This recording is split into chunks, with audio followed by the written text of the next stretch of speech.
نبی صلی اللہ علیہ وسلم کا فرمان ہے کہ اچھا گھر ہے وہ جس میں یتیم کے ساتھ دلچسپی، انتہائی برا ہے وہ گھر جس میں یتیم کے ساتھ برا سلوک ہو۔ ایک صحابی عرض کرنے لگے یا رسول اللہ میرا مزاج تلخ دل سخت ہے، یا رسول اللہ دل نرم ہو جائے۔ فرمایا یتیم کے سر پہ شفقت اور رحمت سے ہاتھ رکھا کرو، اللہ دل کو نرم کر دے۔ نبی کریم صلی اللہ علیہ وسلم معراج پہ تشریف لے گئے، آپ کو کچھ مشاہدات کروائے گئے، نبی کریم صلی اللہ علیہ وسلم بہت سارے مشاہدات کروائے گئے۔ ان مشاہدات میں ایک مشاہدہ یہ بھی تھا کہ بعض لوگ ایسے ہیں کہ جن کے ہونٹ اونٹوں کی طرح ہیں اور وہ آگ کھا رہے ہیں۔ جبریل علیہ السلام نے اس کی اللہ کی سن پر چلتے ہیں کون لوگ؟ آپ کی امت یہ وہ لوگ ہیں کہ جو یتیموں کا مال کھا رہے ہیں، جو آگ کھا رہے ہیں۔ اصل میں یہ باتیں صرف سننے والی نہیں ہے، عمل والی بات ہے۔ ہمارے نبی صلی اللہ علیہ وسلم نے سچی باتیں عمل کر دیتا ہے۔ یہ جو سورت میں نے آپ کے سامنے تلاوت کی ہے بڑی معروف سورت ہے قرآن حکیم کے آخری پارے میں، سورہ ماعون جس کا نام ہے۔ ارأیت الذی یکذب بالدین فذلک الذی یدع الیتیم۔ اس کا شان نزول کروں گا، اس کا مفہوم آپ کے سامنے عرض کروں گا۔ اللہ تبارک و تعالیٰ ارشاد فرماتے ہیں کہ کیا آپ نے اس بندے کو نہیں دیکھا کہ جو روز جزا کو جھٹلاتا ہے، یعنی قیامت کے دن کا انکار کرتا ہے، اور آپ نے اس شخص کو نہیں دیکھا کہ جو یتیم کو دھکے دیتا ہے۔ اس سورت کا جو یہ شان نزول ہے، امام ابو الحسن الماوردی نے اپنی کتاب آلام النبوہ میں لکھا ہے، یہ سنیں گے میں عرض کرتا ہوں کہ ابو جہل عمر بن نشار اصل نام تھا، ابو جہل کے نام سے آپ واقف ہیں۔ ابو الحکم اس کی کنیت تھی۔ اچھا اس کا معمول یہ ہوتا تھا ابو جہل کا کہ کوئی بندہ اگر فوت ہو رہا ہے فرض کرے اور اس کے بچے چھوٹے ہوں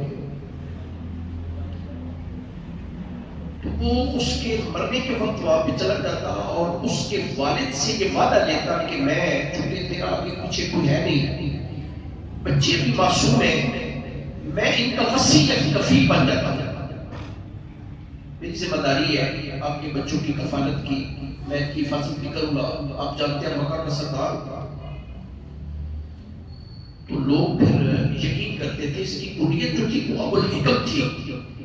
یہ فیصلے کیا کرتا تھا لوگوں کے، جیسے آپ کہتے ہیں پنچایت کا آدمی ہے فلاں بندہ، سردار تھا مکہ کے اپنے قبیلے کا،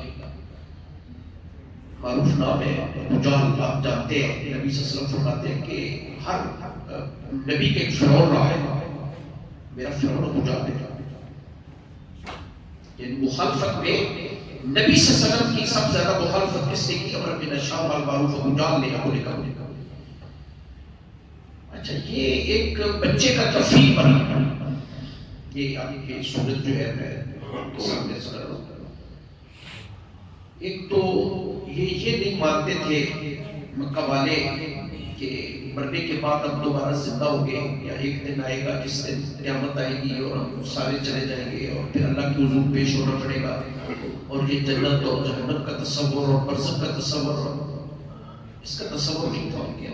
اللہ نے یہ بات فرمائی کہ ارأیت الذی یکذب بالدین، آپ نے دیکھا اس بندے کو کہ جو قیامت کے دن کو روز جزا کو جھٹلاتا ہے کہ ایک دن ایسا آئے گا کہ جس دن اللہ کے حضور جانا پڑے گا۔ ضمناً میں ایک آدھی بات آپ سے عرض کروں کہ میرے بھائیوں جس پہ انشاءاللہ بڑی تفصیلی بات میں بات کریں گے سیرت کے بعد، یہ ہمارے بنیادی عقائد میں سے ایک بڑا اہم عقیدہ ہے کہ بندے کا یہ یقین ہو کہ میں نے ایک دن اس دنیا سے چلے جانے ہیں، پھر میں نے ایک پیریڈ گزارنا ہے جسے برزخ کا پیریڈ کہتے ہیں، قبر کی زندگی اسے ہم کہتے ہیں، یعنی قیامت سے پہلے، قیامت تک، مرنے کے بعد قیامت تک جو زندگی ہم نے گزارنی ہے، پھر ہمارا یقین ہونا چاہیے کہ ایک دن قیامت آئے گی اور ہمیں سبھی کو اللہ کی حضور جانا ہے، اور پھر ذرے ذرے کا اس دنیا میں کیے ہوئے اعمال کا حساب دینا۔ یہ ان کا عقیدہ نہیں تھا، کہتے تھے یہ کیسی باتیں محمد کرتا ہے کہ دوبارہ ہم زندہ ہو گئے، اللہ کی حضور میں پیش ہونا پڑے گا، ہمیں حساب دینا پڑے گا۔ ابو جہل کہتا تھا کہ کیا میرا باپ دادا دوبارہ زندہ ہو جائیں گے؟ ولید بن مغیرہ کہتا تھا کہ کیا میرا باپ جو ہے وہ دوبارہ زندہ ہو جائے گا اور ہم اپنا کچھ اسے دیکھیں گے؟ ایزا مترا وکنا ترابا وزابا آئندہ نبعثون قل ان الاولین والآخرین لمجموعون الی میقات یوم معلوم۔ اللہ فرماتے ہیں ہاں ایک دن آئے گا، ایسا آئے گا کہ تمہارے آباء و اجداد اور یہ سارے کے سارے جتنے لوگ مر چکے ہیں، ایک دن آئے گا کہ اکٹھا کیا جائے گا اور اللہ کے حضور کے پیش ہونے، آپ کو اللہ کے حضور پیش ہونا پڑے گا اور آپ کو ذرے ذرے کا حساب دینا پڑے گا۔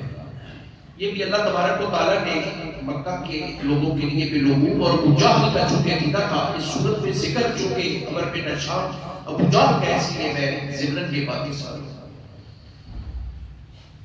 اور اصل تو دکھ کی بات یہ ہے کہ آج ہمارے بچے بھی جو گاندھی یونیورسٹی کے اسٹوڈنٹس ہیں، بڑا مٹیریلسٹک دور آ گیا ہے، ہم بھی بڑے نیچرلسٹ ہو گئے ہیں، انکار کرتے ہیں، سچی بات ہے کہ مولویوں کی باتیں آتی ہیں، مجھے کون دوبارہ زندہ ہو گیا؟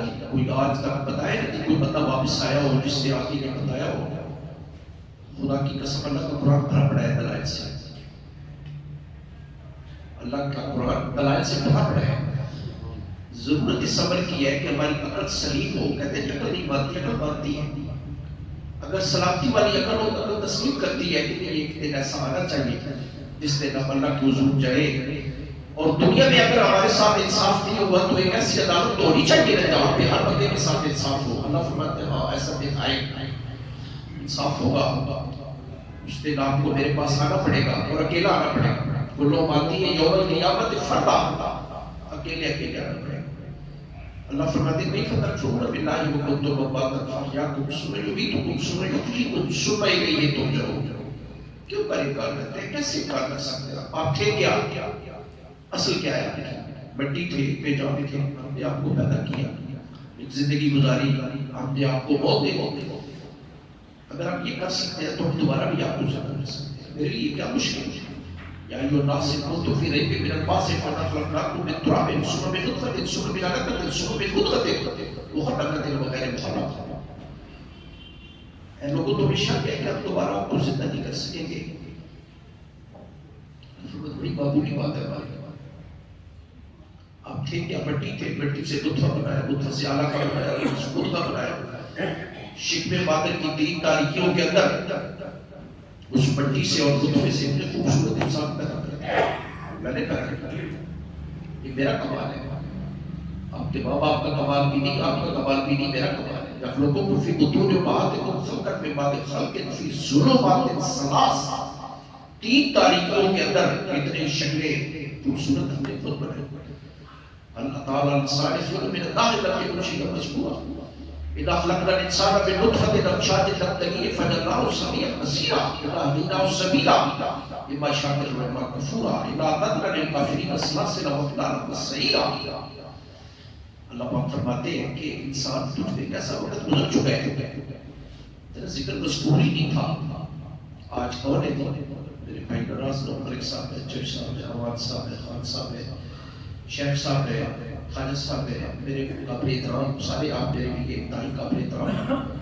اللہ فرماتے ہیں کسی وقت ایسا بھی تھا کہ آپ کا ذکر مذکور ہی نہیں تھا، آپ نے پیدا کیا۔ اور تھوڑا سا کبھی سوچے نا، خلوت میں بیٹھ کے، تنہائی میں بیٹھ کے، اللہ فرماتے ہیں کہ 3 تاریکیوں کے اندر پانی کے قطرے پہ اتنی خوبصورت شکل ہم نے بنائی ہے۔ ابھی لیٹسٹ ڈیٹا آیا ہے، اگلے دن آپ نے سنے ریڈیو ٹی وی پہ اور آپ نے اخبارات میں پڑھے، اس 15 تاریخ کو یہ 15 نومبر 2022 دنیا کی آبادی 8 ارب سے ایکسیڈ کر گئی ہے، تجاوز کر دی. لیٹسٹ ڈیٹا بالکل جو ہے میں عرض کر رہا ہوں، دنیا کی آبادی 8 ارب، ایک منٹ میں 243 بچے پیدا ہو رہے ہیں. آپ کبھی تھوڑا سا غور کریں نا کہ ہر پیدا ہونے والا بچہ 2 آنکھیں بھی لا رہے ہیں، 2 کان بھی لا رہے ہیں، 2 ہاتھ لا رہے ہیں، 2 پاؤں لا رہے ہیں، ناک لا رہے ہیں، زبان لا رہے ہیں. کتنا بڑا کارخانہ ہوگا.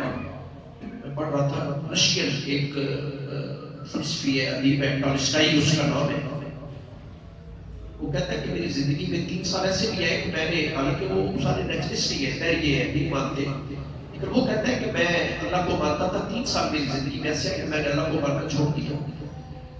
لیکن جب میں تنہائی میں بیٹھ کے ذرا اپنے آپ پہ غور کرتا ہوں، اس پوری کائنات پہ غور و فکر کرتا ہوں، تو اندر سے ایک آواز اٹھتی ہے کہ نہیں، اس کائنات کا کوئی خالق اور مالک تو ہے، مجھے بھی تو اس نے پیدا کیا ہے. میں آج خود تو نہیں آیا دنیا میں. اللہ فرماتے ہیں ہم نے پیدا کیا ہے. اللہ خالق کل شیء، ہر چیز کا پیدا کرنے والا تو میں ہوں. یخلق ما یشاء، میں جو چاہتا ہوں پیدا کر دیتا ہوں. یہب لمن یشاء اناثا، جسے چاہتا ہوں صرف بیٹے دے دیتا ہوں. یہب لمن یشاء ذکورا، جسے چاہتا ہوں صرف بیٹے دے دیتا ہوں. اور یزوج ذکرانا و اناثا، جسے چاہتا ہوں بیٹے بیٹے دونوں ملا دیتا ہوں. ویجعل من یشاء عقیما، اسی کو میں کچھ بھی نہیں دیتا، میری مرضی ہے، میں نہیں دے رہا. دیکھ لیں آپ، بعض لوگ ایسے ہیں کہ صرف بیٹی بیٹی ہے، بیٹا نہیں ہے. بعض کے صرف بیٹے ہیں، بیٹے نہیں ہے. بعض کے بیٹے اور بیٹے دونوں. ماشاءاللہ سارے لوگوں کے اوور آل 99% بیٹے بیٹے دونوں ملا دیتا. اور بعض بندے ایسے ہیں 20 سال لوگوں کی اولاد کوئی نہیں، امریکہ گئے، برطانیہ گئے، کینیڈا گئے، فلاں ملک میں گئے، اولاد نہیں ہوئی. اللہ فرماتے ہیں میرے پاس میں دیتا ہوں. اولادیں دینا، یہ سارا کچھ دینا تو میرے اختیار میں آتا ہے. سچی بات پوچھتے ہیں تو اللہ کے نبی بھی ہمیں اللہ ہی سے مانگتے ہوئے نظر آتے ہیں. اپنے طور پہ تو کوئی دعویٰ نہیں کر سکتا کہ یہ میرے پاس ہے. ابراہیم علیہ السلام بھی کہتے ہیں یا اللہ بڑا دن تھا میرا، بوڑھا ہو گیا لگتا ہے، ایک بار بیٹے عطا فرما دے. رب ہب لی من الصالحین فبشرناہ بغلام حلیم، ہم نے پھر حلیم بیٹے کی بشارت دی. دوبارہ جو بات میں آپ سے عرض کر رہا تھا کہ اللہ تبارک و تعالیٰ نے میرے بچے جو کالج یونیورسٹی کے اسٹوڈنٹ ہیں، میں ان کے لیے میں ایک آدھی بات اس حوالے سے جو میں عرض کر رہا تھا، آخرت کے حوالے سے بڑی امپورٹنٹ بات ہے، مجھے یاد ہے میں کئی بار کر چکا ہوں، لیکن یہ باتیں روزانہ کرنے کی ہے تاکہ ہمارے آج ہم بے نیاز کیوں ہو گئے، آج ہم بے فکر کیوں ہو گئے. خدا کی قسم ہمیں آخرت کا خوف نہیں. آج ہم سمجھتے ساری دنیا شاید فوت ہو جائے گی، میں بندے کو ہر لمحہ یہ استحضار ہونا چاہیے کہ کل اس مسجد میں میرا بھی اعلان ہوگا، فلاں ابن فلاں اتنے بجے جنازہ ہے. ہر لمحے بندے کو فضا جاجر اللہ یستغفرون ساتھ اللہ یستغفرون، ایک لمحہ ناٹ اے سنگل سیکنڈ نہ آگے ہو سکتا ہے نہ پیچھے ہو سکتا ہے. یقین کر اصل تو یقین اور بات ہے جو یقین ہمارے پاس نہیں ہے. یقین کی کمی ہے. ایمان کسے کہتے ہیں؟ ایمان یقین کو کہتے ہیں. اقرار باللسان و تصدیق بالقلب، ہم دل کی گہرائیوں سے یہ بات مان نہیں رہے. کوئی کافر مکہ کی گلی سے گزر رہا تھا، یہ بڑے خوبصورت 2 دلائل سن لے، بڑے قیمتی دلائل ہیں. اس حوالے سے جو بات میں عرض کر رہا تھا، کیا آپ نے اس بندے کو نہیں دیکھا کہ جو یقین نہیں رکھتا کہ ایک دن آئے گا کہ میں نے اللہ کے پاس جانا. ابی ابن خلف اس کا نام تھا، بڑا دل دادا کافر تھا. مکہ کی گلی سے گزر رہا تھا، اسے ایک وہ سیدھا گلی سڑی ہڈی ملی اسی نبی کریم صلی اللہ علیہ وسلم دار ارقم میں دعوت و تبلیغ کا کام کرتے تھے. یہ آیا، نبی صلی اللہ علیہ وسلم کے صحابہ بیٹھے تھے، نبی صلی اللہ علیہ وسلم تشریف رکھتے تھے، اس لیے وہ اپنی ہتھیلی پہ وہ رکھ کے ہڈی اسے مسل کے اس کے براتے کو رسول اللہ کے چہرے کی طرف پھونک مار کے اڑا کے کہنے لگا، محمد میں نے سنا ہے تو کہتا ہے کہ اللہ اس ہڈی کو دوبارہ زندہ کرے گا. یہ قرآن پاک میں سورہ یاسین میں آیت بھی عرض کر دیتا ہوں. ترجمہ بھی عرض کر دیتا ہوں، میرے بچے اگر دیکھنا چاہے اسٹوڈنٹس جو ہے گھر جا کے دیکھ سکتے ہیں. قول کہنے لگا میں یحیی العظام ویرمیم، کون زندہ کرے گا اس ہڈی کو جب یہ کر سکتے ہیں. یقین کریں کہ ابھی سوال مکمل نہیں ہوا کہ اللہ نے جبریل علیہ السلام کو جواب دے کے بھیج دیا. ذرا وہ منظر کی ذہن میں لائے گا کہ صحابہ سوال کر رہے ہیں، سوال ابھی مکمل نہیں ہوا، اللہ آسمان سے اس کا جواب بھی بھیج رہے ہیں. یہ جواب ہے اللہ تبارک و تعالیٰ نے جواب دیا. قل کا مطلب ہے کہہ دیجئے، اللہ کے رسول فرما دیجئے یحیی الذی انشأها اول مرہ. اللہ کے رسول سے بتا دیجئے کہ اس ہڈی کو دوبارہ وہ زندہ کرے گا جس نے پہلی مرتبہ ماں کے پیٹ کی 3 ہتھیلیوں کے اندر اسے پیدا کیا ہے، ہڈیاں بنا کے گوشت چڑھا کے اسے پیدا کیا ہے، وہ اللہ اسے دوبارہ زندہ کرے گا. متصلاً اگلی آیتوں میں ہے، سنیں. اللہ فرماتے ہیں وَضَرَبَ لَنَا مَثَلًا وَنَسِيَ خَلْقَهُ. کیا یہ بندہ اپنی پہلی پیدائش کو بھول گیا؟ اِنَّمَا أَمْرُهُ إِذَا أَرَادَ شَيْئًا أَن يَقُولَ لَهُ كُن فَيَكُونُ. اللہ فرماتے ہیں جب ہم کسی چیز کا ارادہ کر لیتے ہیں ہمیں کن کہنے کی ضرورت بھی پیش نہیں آتی، وہ کام ہو جاتا ہے. پہلی مرتبہ اگر ہم پیدا کر سکتے ہیں تو ہم دوبارہ بھی پیدا کر سکتے ہیں. تو مشکل ہے پہلی مرتبہ پیدا کرنا، پہلی مرتبہ پیدا کر سکتے ہیں تو ہم تو پھر بھی پیدا کر سکتے ہیں. اس سے خوبصورت دلیل سنیں قرآن کے حوالے سے میں عرض کرتا ہوں. نبی کریم صلی اللہ علیہ وسلم طواف کر رہے تھے، کافر آئے اور انہوں نے پروگرام بنایا کہ آج محمد رسول اللہ کو تنگ کرتے ہیں. طواف ختم ہوا، حتیم اور رکن یمانی کے درمیان ابو جہل اللہ بہت ہے ماشاءاللہ بھی ہوگا. نبی صلی اللہ علیہ وسلم کو کہنے لگے کہ محمد ہم نے سنے کہ آپ کہتے ہیں کہ اللہ دوبارہ زندہ کرے گا، کیسے کرے گا؟ اللہ تبارک و تعالیٰ نے اس کا ذکر قرآن حکیم میں 29ویں پارے میں سورہ قیامہ میں آیت نمبر 3 اور آیت نمبر 4 میں کیا ہے. آیت بھی سورہ قیامہ. اللہ فرماتے ہیں یحسب الانسان ان لن نجمع عظامہ بلا قادرین علی ان نسوی بنانہ. کیا انسان یہ سمجھتا ہے کہ ہم اسے دوبارہ زندہ نہیں کر سکیں گے؟ اللہ فرماتے ہیں بڑی معمولی بات ہے. جب آپ کے مرنے کے بعد ہڈیاں بکھر جائیں گی، آپ انہیں جوڑیں گے، پاؤں بنا کے، ہاتھ بنا کے، ہاتھ کی انگلیاں بنا کے، پورے بنا کے، لکیروں کے نشان تک ہم دوبارہ درست کریں. ہمیں یہ قدرت حاصل ہے. ابھی میں نے آپ کے سامنے ایک ڈیٹا عرض کیا ہے، جو لیٹسٹ ڈیٹا ہے کہ 8 ارب آبادی ہو گئی ہے دنیا میں. اس 15 نومبر کو 243 بچے 1 منٹ میں دنیا میں آ رہے ہیں. ہماری مسلمانوں کی آبادی کو 1.5 ارب کے قریب، 1 ارب 47 کروڑ 62,33,470 کے قریب. پاکستان کی آبادی یہ 2018 یا 19 میں مردم شماری ہوئی 20 کروڑ 77,73,519 کے قریب. ہر پیدا ہونے والا بچہ 2 ہاتھ لا رہے ہیں، ہر ہاتھ میں 5 انگلی ہے، ہر انگلی میں 3 پورے ہیں، ہر پورے پہ لکیروں کے نشان ہیں. خدا کی قسم کسی انسان کے ہاتھ کی لکیریں دوسرے انسان سے نہیں مل سکتی. یہ بات 1400 سال یا 1500 سال پہلے قرآن میں اللہ نے یہ بات فرما دی ہے. آپ غلط فہمی میں نہ رہنا. زندہ کرنا تو بڑی معمولی بات ہے. آپ دیکھ لیں، آپ عمرے پہ جاتے ہیں، حج پہ جاتے ہیں، امریکہ جاتے ہیں، برطانیہ جاتے ہیں، امیگریشن میں سب سے پہلی چیز کیا ہے؟ سب سے پہلے آپ کے انگوٹھے کے نشان لگائے جاتے ہیں. کیوں؟ اس وقت پوری کائنات میں کسی انسان کے یہ لکیریں دوسرے انسان سے نہیں کر سکتی. اللہ فرماتے ہیں ہم دوبارہ درست کر دیں گے, ہمیں یہ قدرت حاصل.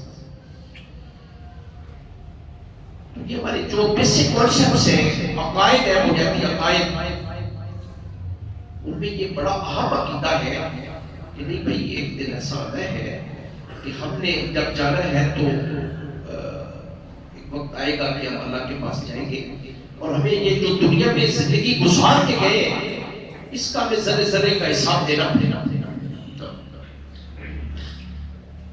اور موت اتنی بڑی حقیقت ہے, یقین کریں, اس سے مفر بھی نہیں, انکار بھی نہیں. کوئی ذی شعور آدمی تو انکار بھی نہیں کر سکتا, بھاگ بھی نہیں سکتا. اللہ فرماتے ہیں بھاگ کے کہاں جائے گا, وَلِنَ الْمَوْتَ الَّذِي تَفِرُّونَ مِنْهُ فَإِنَّهُ مُلَاقِيكُمْ ثُمَّ تُرَدُّونَ إِلَىٰ عَالِمِ الْغَيْبِ وَالشَّهَادَةِ فَيُنَبِّئُكُم بِمَا كُنتُمْ تَعْمَلُونَ. اللہ کے رسول فرما دیجیے ایک سے کہ جس موت سے بھاگ رہے ہیں کہاں جائیں گے بھاگ کے, یہ بھاگنے نہیں دے گی, یہ آئے گی. اینما تکونوا یدرککم الموت ولو کنتم فی بروج مشیدہ. اپنے بڑے کلوں میں ہوں گے نا, کلوں میں وہاں بھی آئے گی, وہاں بھی آئے گی. تو میرے بھائی عزیزو, حضرت ابو درداء رضی اللہ تعالیٰ عنہ اس وقت کے حکیم الامت تھے. ابو درداء رضی اللہ تعالیٰ عنہ اور عبادہ بن صامت رضی اللہ تعالیٰ عنہ روایت کرتے ہیں کہ نبی کریم صلی اللہ علیہ وسلم کا فرمان ہے کہ جو بندہ اللہ کو ملنا پسند کرتا ہے اللہ بھی اسے ملنا پسند کرتے ہیں. جو بندہ اللہ کو ملنا پسند نہیں کرتا اللہ بھی اسے ملنا پسند نہیں کرتا. یہ تھوڑی سی خلوت میں بیٹھ کے بات سوچنا جو میں نے عرض کی ہے, مومن کے لیے بہت بڑی نعمت ہے یہ موت جو ہے. صدیقہ عائشہ رضی اللہ تعالیٰ عنہ نے عرض کی کہ یا رسول اللہ یہ اللہ سے ملنا یہ تو صرف موت کے ذریعے سے ہی ممکن ہے. فرمایا کہ یہ پل ہے جس سے کراس کر کے بندہ پار کر کے اپنے محبوب سے جا کے ملتا ہے. تو محبوب سے ملنا کوئی بری بات ہے, آپ اللہ سے تبھی ملاقات کر سکتے ہیں کہ انسان کو موت آئے. تو اللہ فرماتے ہیں کیا آپ نے اس بندے کو نہیں دیکھا کہ جو روز جزا کو چھٹاتا ہے کہ ایک دن آئے گا جس کا نام دینا دے گا. میں ضمن ایک بات عرض کر دوں آپ سے, ہر بندہ کامیابی چاہتا ہے, ہر بندہ اس کی خواہش ہے کہ کامیاب ہو جاؤ. یقین کرے کہ اللہ کو بھی یہ بندہ بہت عزیز ہے, اللہ بھی چاہتے ہیں میرا بندہ کامیاب ہو جائے, اللہ بھی چاہتے ہیں. دیکھیں ہمارے بچے جو ڈاکٹر بن رہے ہیں, انجینئر بن رہے ہیں, سی ایس پی کر رہے ہیں, بچے جو ہمارے پڑھ رہے ہیں, ماں باپ کی خواہش ہوتی ہے میرا بچہ کامیاب ہو جائے. بچہ بھی بیچارہ 20 گھنٹے جو ہے وہ محنت کرتے ہیں, کس کے لیے کامیابی کیا؟ ٹھیک ہے دنیاوی زندگی گزارنے کے لیے اللہ نے اس سے روکا نہیں, نبی صلی اللہ علیہ وسلم سے نہیں روکا کہ بچہ کسی اچھے ادارے میں نہ پڑھے یا آپ جو ہے والدین اچھے سے اچھے ادارے کا انتخاب نہ کریں, کبھی بھی نہیں روکا. اگر سچی بات پوچھتے ہیں تو اللہ تبارک و تعالیٰ دنیا کی کامیابی کو کامیابی نہیں کہتی ہے. اللہ کے ہاں دنیا کی کامیابی کامیابی نہیں ہے. اللہ قرآن میں فرماتے ہیں بل تؤثرون الحیاۃ الدنیا والآخرۃ خیر وابقیٰ. آپ دنیا کو آخرت پر ترجیح دیتے ہیں, ہاں پیرل ساتھ ہو دونوں. اللہ فرماتے ہیں کہ مجھ سے مانگے, دنیا بھی مانگے آخرت بھی مانگے. جو صرف دنیا مانگتا ہے دنیا دے دیتا ہوں, آخرت میں پھر اس کا حصہ نہیں ہوتا. یہ قرآن میں. اور آپ اتنے متوکل نہیں ہے کہ صرف آخرت ہی مانگے, دنیا نہ مانگے. دنیا بھی مانگے لیکن آخرت بھی مانگے, دنیا کو آخرت پر ترجیح نہ دے. یہ ذہن میں رکھیے. رسول اللہ صلی اللہ علیہ وسلم سے ایک بار سوال کیا کہ یا رسول اللہ سب سے زیادہ کلمات کون ہے؟ سنیں آپ کے نبی صلی اللہ علیہ وسلم نے کیا فرمایا, سب سے زیادہ زیرک آدمی دیندار آدمی اور عقل مند آدمی کون؟ فرمایا کہ جو دنیا کے لیے اتنی محنت کرے جتنا دنیا میں رہے, آخرت کے لیے اتنی محنت کرے جتنا آخرت.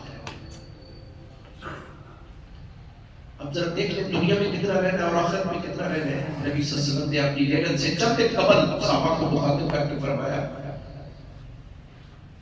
کہ صاحبہ میری امت کی ایوریج عمر جو ہے وہ 60 سے 70 سال، یہ نبی صلی اللہ علیہ وسلم نے میری امت کی ایوریج عمر 60 سے 70 سال ہے. ایکسپشن ساتھ دے رہا 100 سال، اگر کوئی 100 سال سے کوئی ایکسیڈ کر جائے 2-4 سال، اس سے زیادہ تو نہیں. رسول اللہ صلی اللہ علیہ وسلم نے فرمایا کہ دنیا کے لیے اتنی محنت کریں جتنا دنیا میں رہنا ہے، آخرت کے لیے اتنی محنت کریں جتنا آخرت میں رہنا ہے. رسول اللہ نے پھر ایک مثال بیان فرمائی، سن لیا. نبی صلی اللہ علیہ وسلم نے فرمایا کہ یہ انگلی اگر آپ ڈالیں سمندر میں، اسے باہر نکال دیں، اس کے پورے کے سامنے کتنا پانی لگے گا؟ یہ دنیا ہے، سمندر کا سارا پانی آخرت ہے. کیا کمپیریزن ہے اس کا؟ کیا نسبت تناسب ہے؟ کیا تقابل ہے اس کا؟ کہ یہ جو پانی لگا ہے یہ دنیا ہے، سمندر کا سارا پانی، اس کی گہرائی لمبائی چوڑائی کا اندازہ لگا لے وہ آخرت. پھر ایک چھوٹی سی مثال میں عرض کر دیتا ہوں. سورہ معارج میں 29ویں پارے میں اللہ تبارک و تعالیٰ فرماتے ہیں قیامت کا ایک دن 50,000 سال کا ایک دن. اس دن ہم سبھی نے اپنے اللہ کے پاس جانے کا، اور جانا کیسے ہے سن لیں، قرآن میں ہے. اللہ فرماتے ہیں وَكُلُّهُمْ آتِيهِ يَوْمَ الْقِيَامَةِ فَرْدًا. آپ کو کسی وکیل اور بیرسٹر کی سہولت حاصل نہیں ہوگی، اکیلے آنا پڑے گا میرے پاس، آپ نے اکیلے آنا. یہ بھی کان کھول کے سن لیں، آپ آزاد نہیں ہیں. وَإِنَّ عَلَيْكُمْ لَحَافِظِينَ کِرَامًا کاتبین یعلمون ما تفعلون. ہم نے نگران اور نگہبان مقرر کر دیے ہوئے ہیں تمہارے اوپر، تمہاری ایک ایک حرکت لکھی جا رہی ہے بنا کم و کاست. آپ کی زبان سے نکلا ہوا ایک ایک لفظ، آپ کا اٹھا ہوا ایک ایک قدم، آپ کی آنکھ کا اشارہ تک لکھا جا رہا ہے. عن الیمین وعن الشمال قعید. یہاں بھی فرشتہ بیٹھے ہیں، یہاں بھی فرشتہ بیٹھے ہیں. ما یلفظ من قول الا لدیہ رقیب عتید. ایک لفظ آپ کی زبان سے نہیں نکلتا کہ فوری طور پہ اللہ کا فرشتہ لکھ لیتا ہے. اور یہ ایسے فرشتے ہیں کہ رشوت بھی نہیں لیتے، سفارش بھی نہیں مانگتے، زیادتی بھی نہیں کرتے، کسی کی طرفداری بھی نہیں کرتے. ایک ایک چیز لکھی جا رہی ہے. یہ باتیں میری جو میں عرض کر رہا ہوں، کوشش کر رہا ہوں ساری باتیں قرآن حکمت کے حوالے سے میں آپ کے ساتھ. اور اللہ فرماتے ہیں کہ اکیلے آنا پڑے گا آپ کو میرے پاس، اور اس دن پھر میں آپ سے حساب کتاب کروں گا زندگی کیسی گزاری ہے، اپنی مرضی کی زندگی گزاری ہے یا میری مرضی کی زندگی گزاری ہے. میں نے عرض کیا کہ اصل کامیابی اللہ بھی چاہتے ہیں میرا بندہ کامیاب ہو. اور اللہ فرماتے ہیں کہ ہم نے دینا سبیلا اما شاکرا و اما کفورا. 1.25 لاکھ نبی بھیجے ہم نے، رستے ہم نے بتا دیے آپ کو. یہ جنت والا ہے، یہ جہنم والا ہے، یہ رحمان والا رستہ ہے، یہ شیطان والا رستہ ہے. انتخاب آپ کا ہے، میرا نہیں. انتخاب آپ نے کرنا ہے. کیوں؟ عقل دی ہے، فکر دی ہے، ذہن دی ہے، شعور دی ہے، خلق عطا کی ہے، قوت سامعہ دی ہے، قوت بصرہ دی ہے، قوت لمسہ دی ہے، قوت شامہ دی ہے، قوت نافع دی ہے، قوت مولدہ دی ہے. ساری کائنات کا دورہ بنایا ہے. یہ آسمان، زمین، سورج، چاند، ستارے، سیارے، رات، دن، ماغ، مویشی، پہاڑ، دریا، سمندر، جنگل، بیابان، مجھے میری عزت کی قسم ہے سارا کچھ تیرے لیے بنایا ہے. ساری کائنات تیرے لیے اور تو میرے لیے. کیا کر کے آیا ہے؟ ذرا جو بندے ہیں وہ ذرا حساب دے. وہ فائل پھر ہماری اللہ کی حضور کھل جائے گی. کہ اللہ پاک تو قرآن حکیم میں فرماتے ہیں کہ وَكُلَّ إِنسَانٍ أَلْزَمْنَاهُ طَائِرَهُ فِي عُنُقِهِ، ہم نے ہر بندے کے گلے میں تختی لٹکا دی ہوئی، اسے نظر نہیں آ رہی، اس پہ روزانہ کا نامہ اعمال لکھا جاتا ہے۔ جب ہم اللہ کی حضور پیش ہوں گے تو اللہ فرشتے کو فرمائیں گے کہ تختی اتاری جائے گی۔ اللہ فرمائیں گے اقرا کتابک، جناب یہ آپ کا نامہ اعمال ہے، پڑھ لیں۔ یہ جو کام آپ کرتے رہے، چھپ کے کرتے رہے، اعلانیہ کرتے رہے، جیسے بھی کرتے رہے، اسے پڑھے۔ پھر ہم یہ نہیں کہہ سکتے کہ جناب ہم تو سرگودا سے ہیں، ہم تو زیادہ سے زیادہ اردو جانتے ہیں یا پنجابی ہماری جو ہے مادری زبان ہے، یا تھوڑی بہت انگریزی سمجھ لیتے ہیں، پڑھے گا۔ اور کیا کہے گا؟ ہمارے حاصل کتاب لا یبادر صغیرۃ ولا کبیرۃ الا احصاها، یعنی میرے کس نہ پڑھا والے آپ نے دونوں کو چھوٹی چیز چھوڑی ہے، نہ بڑی ساری باتیں آپ نے لکھ لی ہیں۔ اللہ پاک فرمائے کہ ذالک بما کتبت ایدیکم وان اللہ لیس بظلام للعبید، اے میرے بندے یہ ظلم ہم نے نہیں کیا، یہ خود آپ ہمارے ساتھ کرتے رہے۔ ہم کو ظالم کیا ہے؟ ظالم تو نہیں، یہ ظلم تو خود آپ نے اپنے ساتھ کیا۔ ہم نے تو دیکھیں 1.25 لاکھ نبی بھیجے تھے، محمد رسول اللہ کو بھی بھیجا تھا۔ ایک بڑی سخت آیت ہے، اللہ فرماتے ہیں وَمَنْ أَعْرَضَ عَنْ ذِكْرِي فَإِنَّ لَهُ مَعِيشَةً ضَنكًا وَنَحْشُرُهُ يَوْمَ الْقِيَامَةِ أَعْمَىٰ قَالَ رَبِّ لِمَ حَشَرْتَنِي أَعْمَىٰ وَقَدْ كُنتُ بَصِيرًا قَالَ كَذَٰلِكَ أَتَتْكَ آيَاتُنَا فَنَسِيتَهَا وَكَذَٰلِكَ الْيَوْمَ تُنسَىٰ۔ جو بندہ میرے ذکر، فکر، شکر سے منہ موڑے گا، نمازیں نہیں پڑھے گا، قرآن نہیں پڑھے گا، میرا ذکر مجھے یاد نہیں کرے گا، قیامت کے دن اللہ بنا کے اٹھاؤں، معاشرے کا کر دوں گا۔ واضح لکھا ہے قبر کی زندگی تک کر دوں گا، واضح لکھا ہے کہ دنیا کو معاشرے کا کر دوں گا، اور قیامت کے دن اللہ بنا کے اٹھاؤں۔ بندہ حیران ہو کے کہے گا یا اللہ دنیا میں میں ٹھیک تھا، آج آپ نے مجھے اللہ بنا کے کیوں اٹھایا؟ اللہ پاک فرمائیں گے کہ دنیا میں قرآن بھی بھیجا تھا، محمد رسول اللہ کو بھی بھیجا تھا، دنیا میں تم نے ہمیں بھلا دیا، آج کے دن ہم نے تمہیں بھلا دیا۔ دنیا میں تم نے ہمیں بھلا دیا، آج کے دن ہم نے تمہیں بھلا دیا۔ وَمَنْ كَانَ فِي هَٰذِهِ أَعْمَىٰ وَهُوَ فِي الْآخِرَةِ أَعْمَىٰ وَأَضَلُّ سَبِيلًا، جو دنیا میں جان بوجھ کے اندھا بنا رہا، قیامت کے دن اندھا بنا رہا۔ کامیابی کیا ہے؟ بس سن لیں، میں بات ختم کرتا ہوں، ختم ہو گیا۔ اللہ کے نزدیک کامیابی یہ نہیں ہے کہ آپ 10 کنال یا 12 کنال کے گھر میں رہتے ہیں، خدا کی قسم کی بھی کامیابی نہیں ہے کہ آپ کروڑوں اربوں کے مالک ہو، یہ کامیابی نہیں۔ اگر یہ کامیابی ہے تو پھر نمرود، فرعون، قارون یہ بڑے کامیاب تھے، اگر دیکھا جائے تو یہ کامیابی نہیں۔ اللہ کے نزدیک اگر دیکھا جائے تو یہ کامیابی نہیں۔ اگر یہ کامیابی ہے تو پھر یہ جو کافر بادشاہ بڑے کامیاب تھے۔ اللہ کے ہاں کامیابی کیا ہے؟ اللہ تبارک و تعالیٰ فرماتے ہیں کہ میرے ہاں کامیابی یہ ہے کہ فَمَنْ زُحْزِحَ عَنِ النَّارِ وَأُدْخِلَ الْجَنَّةَ فَقَدْ فَازَ، جس سے میں نے جنت میں داخل کر دیا، یہ کامیابی۔